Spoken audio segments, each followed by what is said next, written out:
Estamos con cámara en vivo para repasar allí cómo está la situación mientras nos comunicamos con Mercedes Cabezas también. Bueno, evidentemente se ha visto algún tipo de movimiento, en este caso en la puerta de la casa de Cristina Kirchner. Hay allí una situación que bueno, está cada vez más planteándose la llegada de militantes, de apoyos que van mostrando su lealtad a Cristina. Esto es prácticamente un hecho, ¿no? Se está viendo allí.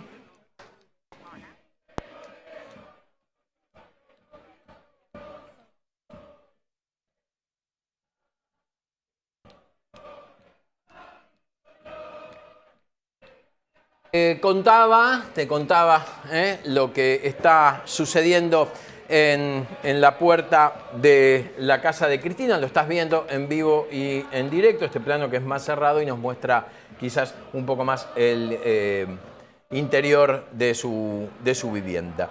Estamos en comunicación con Mercedes Cabezas. Ella es secretaria adjunta de la Asociación de Trabajadores del Estado a nivel nacional. Bueno, digo, va a participar de esta masiva movilización, quizás no en una cuestión tan personalizada como el acompañamiento a Cristina, o sí, muchos seguramente que lo harán, pero sí en defensa de la democracia y sobre todo marcando también una postura frente a las políticas del gobierno nacional. Está Mercedes Cabezas del otro lado del teléfono y quiero saludarla. Mercedes, ¿cómo estás? Bienvenida, buen día y gracias por atenderme. ¿Qué tal? ¿Cómo te va? Un gusto hablar con vos. Te escuchaba atentamente, sí vamos a participar, sí hemos convocado un paro nacional desde nuestra organización para liberar a nuestros compañeros y que puedan ir a la marcha. Hemos expresado públicamente y a través de distintos medios a la compañera Cristina que nuestro repudio no solo al fallo, a la condena, sino también a la modalidad que está expresando esta Corte Suprema, que decimos que hay que revisar, que hay que modificar. En terrible repudio a el avance de la Corte Suprema en función de desnivelar la posibilidad de elegir a nuestros representantes y a nuestras representantes en cada una de las cámaras para la elección que viene. Lo que también decimos es que el fallo de Cristina es un avance más en contra de la democracia y que Javier Milei asumió mediante métodos democráticos la presidencia de la nación para destruir la democracia desde adentro, que el topo no entró al Estado solo para destruir el Estado, sino para configurar un Estado al servicio de los poderosos. Y concentrar capital en función de no derramar nada. Lo único que se derrama en la Argentina es la pobreza, que lo que intenta hacer permanentemente es socavar la democracia. Entonces nosotros y nosotras decimos que en la figura de Cristina también marchamos en favor de preservar la democracia y abrazar a nuestro pueblo, porque por distintos canales este gobierno lo que intenta es destruir los métodos democráticos, perpetuar totalitarismos. Después se queja cuando permanentemente lo comparan con el nacimiento del nazismo. Sin embargo, el pensamiento totalitario es una marca registrada de este gobierno, que no se fuma, no se banca permanentemente que haya oposiciones o miradas de discrepancia o matices respecto a la mirada política que, suponiendo que fuera una mirada política que intenta imponer por métodos coercitivos de este gobierno. También hay que decir que es un gobierno que permanentemente hace apología de la violencia. Y entonces la verdad es que lo que habría que analizar, en vez de si Cristina tiene que ir presa o no tiene que ir presa, cuál es la responsabilidad de una presidenta cuando hay responsabilidades compartidas de otros funcionarios de ese mismo gobierno. Por supuesto, un presidente nunca está empapado de cada una de las situaciones que sucede en su gobierno. Obvio. Un presidente delega facultades en cada uno de sus funcionarios y sus funcionarios. Pero aparte de eso, en la lectura, Mercedes, quedó absolutamente claro, ¿no? Digo, incluso los jueces han marcado esta situación, que la presidenta no puede estar en cada oficina del Estado viendo qué hacen sus funcionarios. Para eso tienen jefe directo que han sido no acusados ni culpados por esta situación.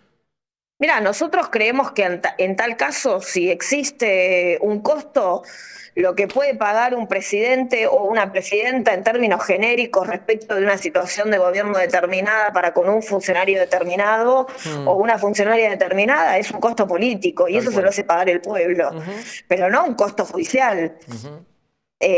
Claramente por el incumplimiento de un funcionario específico o de una funcionaria específica, un presidente, pues si no, entramos en la situación de depender permanentemente de la conducta de otros y de otras. Y la verdad es que los gobiernos se sustentan en la confianza, no en la desconfianza. Sí. Los presidentes, las presidentas, lo que hacen es designar funcionarios en términos de confianza política y de proyecto político. Ahora, si después esos funcionarios le faltan al proyecto, le faltan a la confianza, bueno, no puede ser todo responsabilidad directa de un presidente o de una presidenta. Me parece que ahí hay que analizarlo, pero además que en función de eso es lo que demuestra claramente que no se trata de un ataque específico a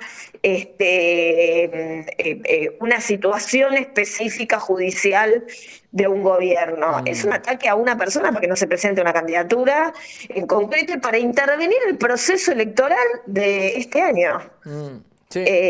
Y entonces ahí es donde decimos, bueno, es un ataque a la democracia, porque si lo que quieren es intervenir el proceso electoral, bueno, entonces no están atacando solamente a la figura de Cristina Fernández de Kirchner, sino que están atacando al sistema democrático argentino porque no permiten que una persona que con legítima autoridad puede presentarse en las elecciones lo pueda hacer. Seguramente.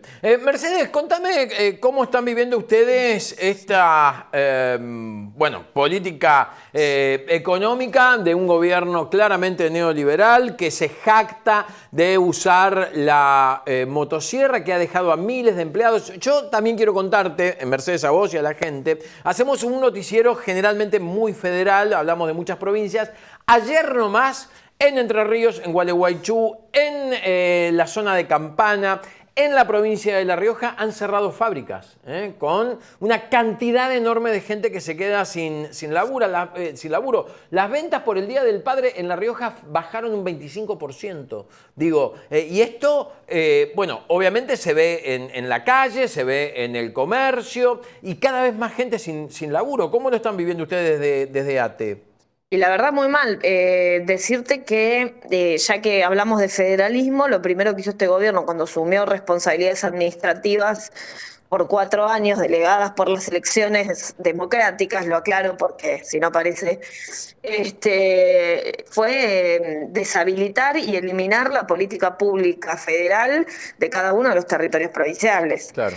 Y pretender que los gobiernos provinciales se hagan cargo de una política pública federal, nacional, sin ningún tipo de presupuesto. La verdad que eso es inviable en términos genéricos. Pero además, no solo es inviable, sino que lo que ataca es el sistema republicano y federal de nuestra Constitución Nacional.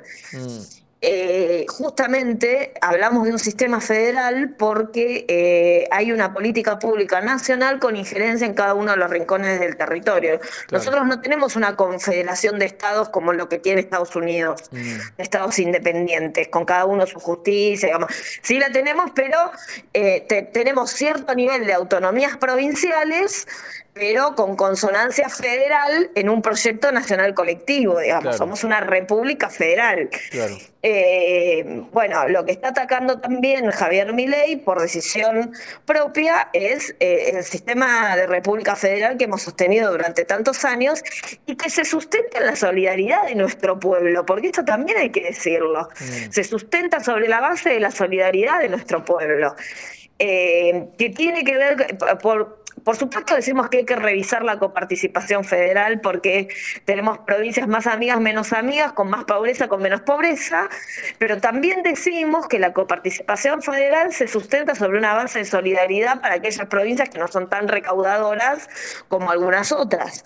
Entonces, yo lo que quiero decir con esto es, me parece que hay que revisar primero, cuando uno va a votar, la responsabilidad que tiene cuando vota, porque vos lo dijiste bien, votamos a una persona con una motosierra en la mano en un país que se jacta por intentar ser preventivo con la violencia. Nosotros incluso adherimos al convenio 190 de la recomendación 206 de la Organización Internacional del Trabajo, que intenta erradicar la violencia en el mundo del trabajo. O sea que imagínate que somos un país que permanentemente está siendo mirado por el mundo como uno de esos países que intenta erradicar la violencia desde sus estructuras, desde cada una de sus instituciones. Y así y todo votamos a un presidente que tenía una motosierra en la mano y que decía que iba a cortar cabezas. Digo, me parece que primero lo que tenemos que hacer es recuperar ese sentido cultural, esa batalla cultural, que nos permita tener herramientas transformadoras de la sociedad que vuelvan a una sociedad de solidaridad, de abrazo, de entender que hay un otro y que ese otro necesita de nosotros y tiene las mismas libertades y y las mismas garantías constitucionales, fundamentalmente. Pero también las mismas libertades, porque cuando se habla de libertad, la libertad no puede ser nada más que para la gente que lo puede pagar. La libertad no se compra, la libertad tiene que ser un bien común del que todos podamos ser parte. Porque la libertad que predica Javier Milei no es una libertad para todos y todas, ¿eh?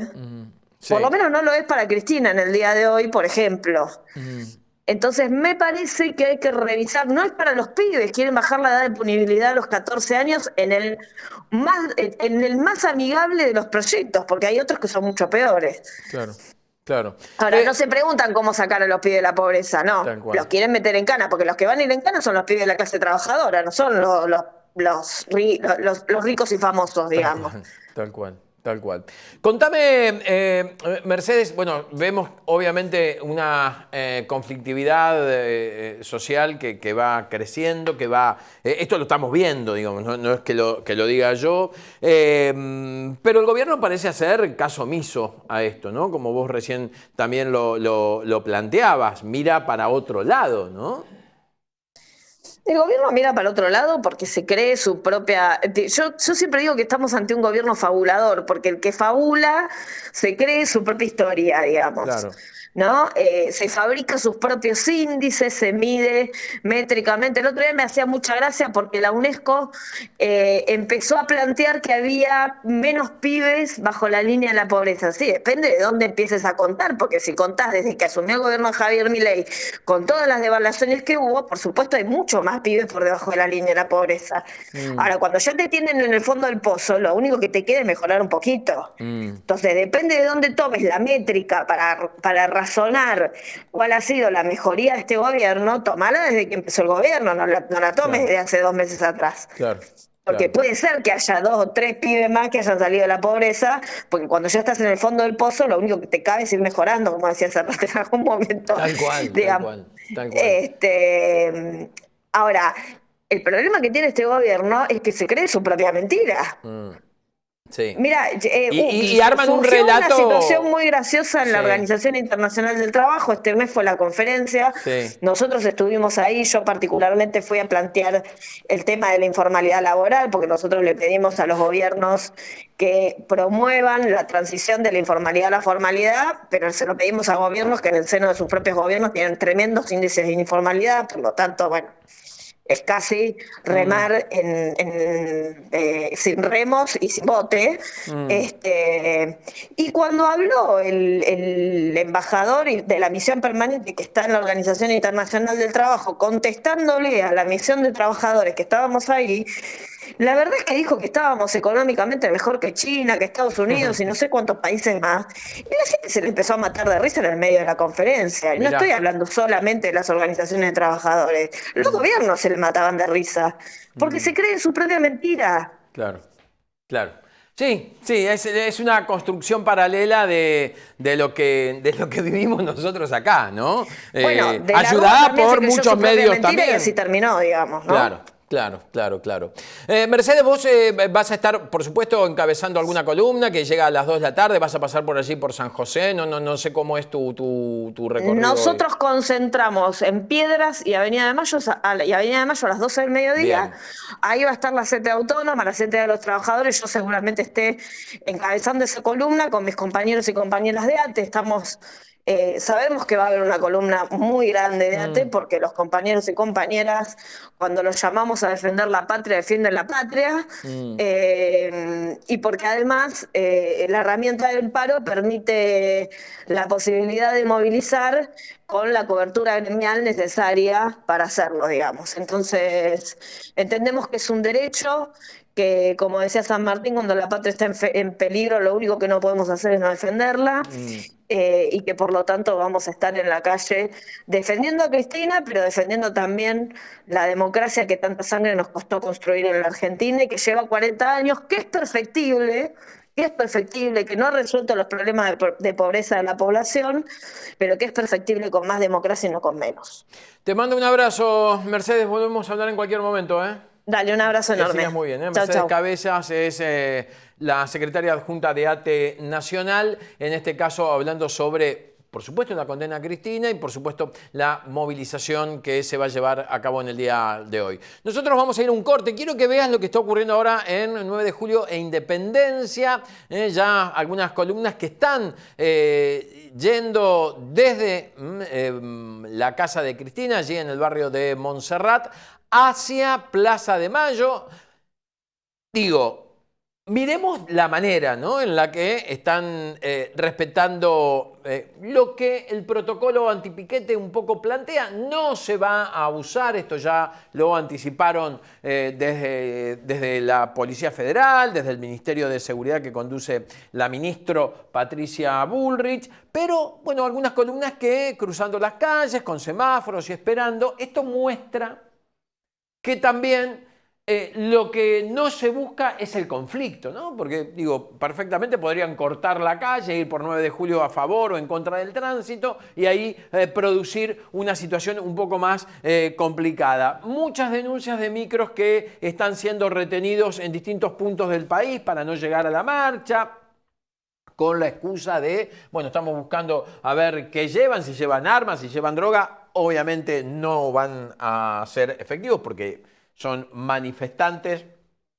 y militantes que vienen a apoyar a la expresidenta detenida y condenada, y detenida, mejor dicho, a 6 años de prisión. Va a ser domiciliaria, va a estar en su casa allí en el barrio de San José. Mucha gente caminando por las veredas.